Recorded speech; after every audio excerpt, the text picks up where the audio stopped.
الرحمن الرحیم 19 رمضان کی صبح جب امیر المومنین حضرت علی ابن ابی طالب علیہ السلام مسجد کوفہ گئے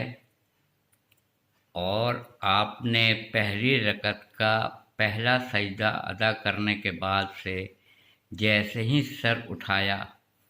تو امیر المومنین حضرت علی ابن ابی طالب علیہ السلام کا اٹھتا ہوا سر اور ابن ملجم کی زہر میں بجھی ہوئی تلوار، زہر سے آلودہ تلوار سر اقدس پہ آ کے لگی، اور جیسے ہی امام علی علیہ السلام کا سر مبارک شگافتہ ہوا تو آخری الفاظ جو آپ نے ادا کیے تھے وہ فزت برب الکعبہ تھے کہ کعبے کے رب کی قسم میں کامیاب ہو گیا۔ یہ تاریخ اسلام میں پہلی اور آخری مرتبہ یہ الفاظ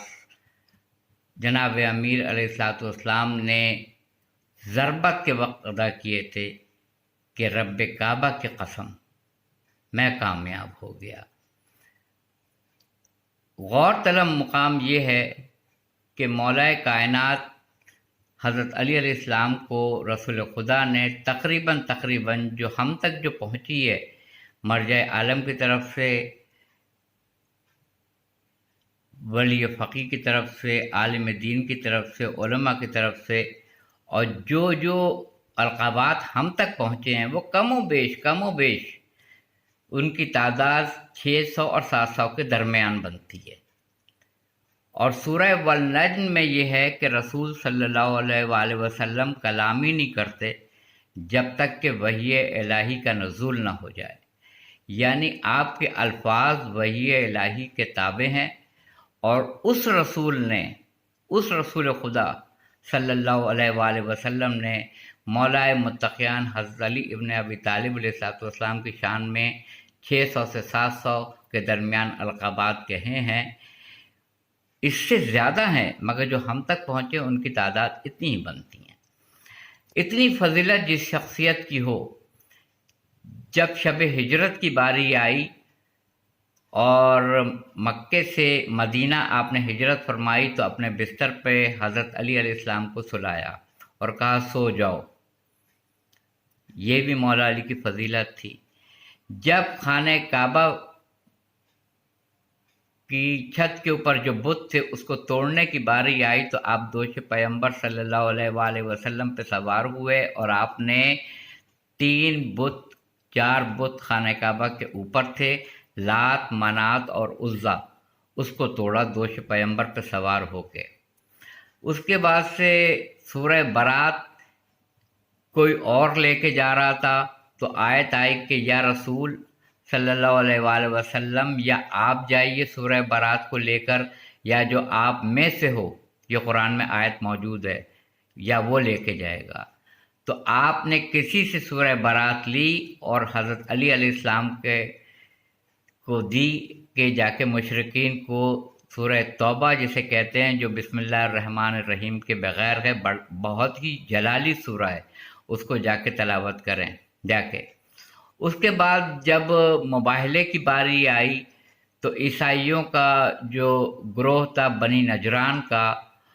تو اس کے لیے قرآن پاک میں آیت آئی بسم اللہ الرحمن الرحیم قلت ابنانا و ابناکم و نسانا و نساکم و انفسنا و انفسکم ثم نبتہل فنجعل لعنت اللہ علی الکاذبین،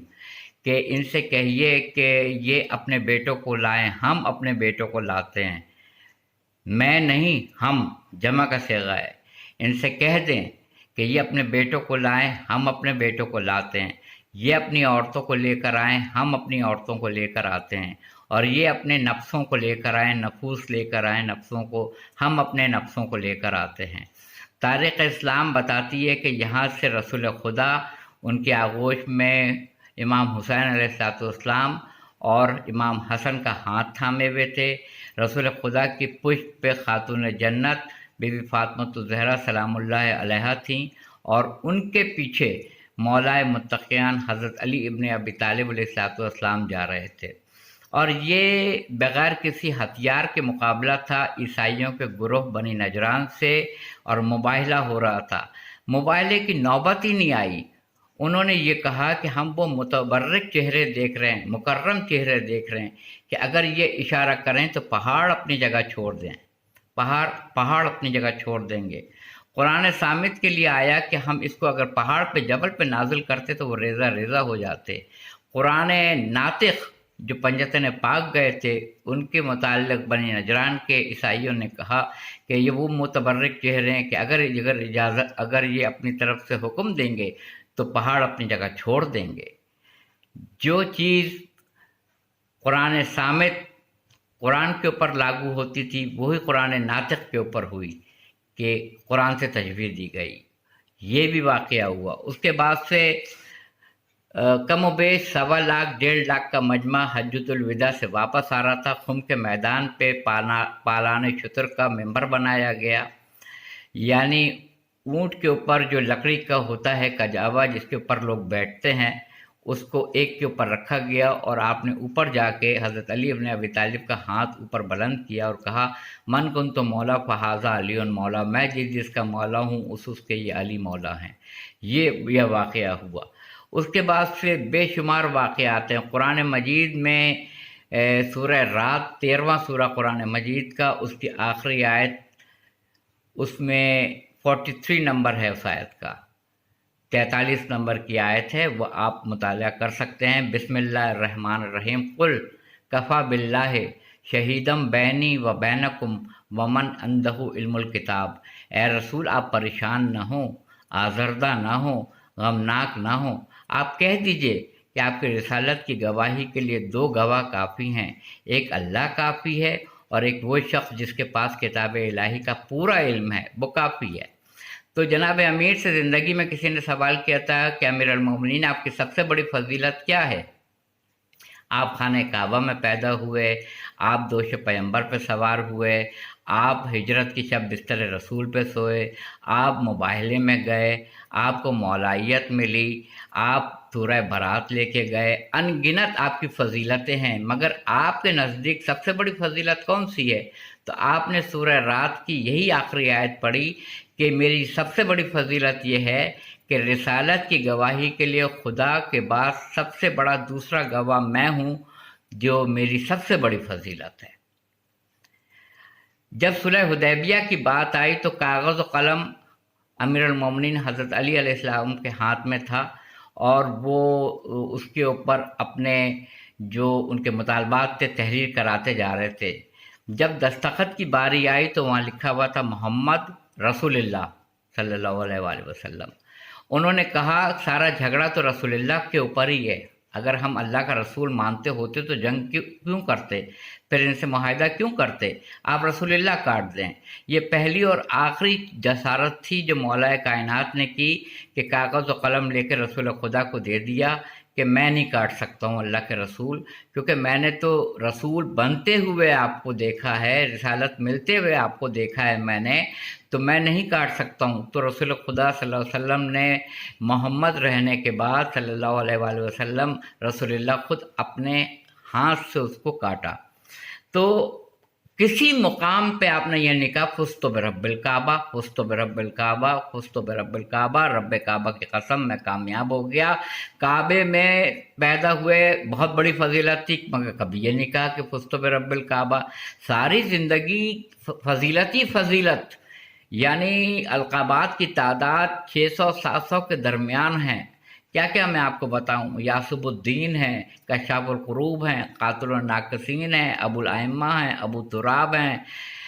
کل ایمان ہے، نور مجسم ہے، مرد جہاد ہیں، شہنشاہ اولیاء ہیں، شہ سوار لافتہ ہیں، کل ایمان ہیں، ید اللہ ہیں، عین اللہ ہیں، لسان اللہ ہیں، وجہ اللہ ہیں،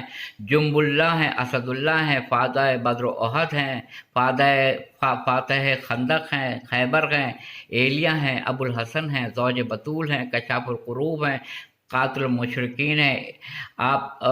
مولود کعبہ ہیں، داماد مصطفیٰ ہیں، کل ایمان ہیں، عدد اول ہیں، نور اول ہیں، مخلوق اول ہیں، بشر اول ہیں، حافظ قرآن ہیں، قاری قرآن ہیں، محافظ قرآن ہیں، ناشر قرآن ہیں، صالح المومنین ہے، ذوالقرنین ہیں، خطیب منبر سلونی ہیں، مولا متقیان ہیں، قاسم النار والجنہ ہیں، حلال مشکلات ہیں، حیدر کرار ہیں، مظہر العجائب ہیں، ارتضیٰ ہیں، مرتضیٰ ہیں، نقطۂ با ہیں۔ کہاں تک انسان اس کو رقم کرے گا، بے شمار ہیں، مگر آپ نے کبھی نہیں کہا فزت برب الکعبہ، کعبے کے رب کی قسم میں کامیاب ہو گیا۔ بس آخری کلام میں یہی کہوں گا، پھر اٹھتا ہوا سر سجدے سے، اور ابن ملجم کی زہر میں بجھی ہوئی تلوار سر اقدس کو شگافتہ کر کے جب کی اس نے تلوار نے شگافتہ کیا سر مبارک کو، تو کتنا جلالی موقع ہوگا، کیسا ہوگا کہ امیر المومنین محراب میں ہوں گے اور اٹھتا ہوا سجدے سے سر، اور ابن ملجم لعین کی گرتی ہوئی زہر میں آلودہ تلوار، تو سر اقدس شگافتہ ہوا، آپ کے لبھائے مبارکہ سے آخری جملے نکلے، فزت برب الکعبہ، رب کعبہ کی قسم میں کامیاب ہو گیا۔ بس اس پہ توجہ دینے کی تھوڑی ضرورت ہے۔ مولا علی نے کہا، براہ راست میری وجہ سے دو لوگ جہنم میں جائیں گے، ایک جو مجھے مسلمان بھی نہیں سمجھتے ہیں، خارجی۔ جب خبر شام پہنچی تھی کہ علی نماز کی حالت میں شہید کر دیے گئے تو لوگوں نے کہا، اچھا علی نماز بھی پڑھتے تھے؟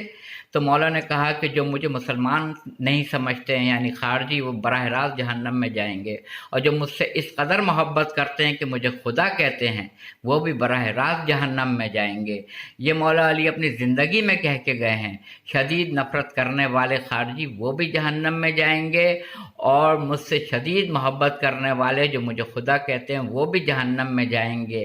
اور فزت برب الکعبہ اس لیے کہا جناب امیر نے کہ دیکھ لو کہ میں سجدے کی حالت میں جا رہا ہوں، اگر میں خدا ہوتا، اگر نعوذ باللہ میں معبود ہوتا، تو یہ سجدہ آخری وقت میں کس کو سجدہ کر کے میں دنیا سے جا رہا ہوں؟ میرا یہ سجدہ کرنا بتا رہا ہے کہ میں پیدا ہوا خانہ کعبہ میں اور جا رہا ہوں مسجد کوفہ سے، اللہ کے گھر میں پیدا ہوا، اللہ کے گھر سے جا رہا ہوں اور سجدے کی حالت میں جا رہا ہوں۔ اگر میں معبود ہوتا، اگر میں خدا ہوتا، تو یہ میں سجدہ کس کو کر رہا ہوں آخری وقت میں؟ جب مولا نے یہ ضرب لگی تو اسی لیے کہا میں عبد ہوں، اور آپ کا قول بھی نہج البلاغہ میں ہے، بے شک تو ویسے ہی رب ہے جیسا میں چاہتا تھا، یعنی وہ رب جو گرمی سردی میں لباس دے، جو کھانے کے لیے کھانا دے، پانی دے، جو گھر دے رہنے کے لیے، جو اولاد دے، جو صحت دے، جو نعمتیں دے، بے شک تو ویسے ہی رب ہے جو ایک بندے کو جو چیز درکار ہوتی ہے وہ تو دیتا ہے، اور اب تو مجھے ویسا ہی عبد بنا لے، بندہ جیسا تو چاہتا ہے۔ تو مولا نے سجدے میں یہ جملہ ادا کر کے بتا دیا، وہ معبود ہے، میں عبد ہوں۔ اور آپ نے یہ کہا کہ اگر میرے سامنے سے حجابات کے سارے پردے ہٹا دیے جائیں تو میرے ایمان میں نہ رتی برابر کمی ہوگی نہ اضافہ ہوگا۔ وآخر دعوانا الحمدللہ رب العالمین۔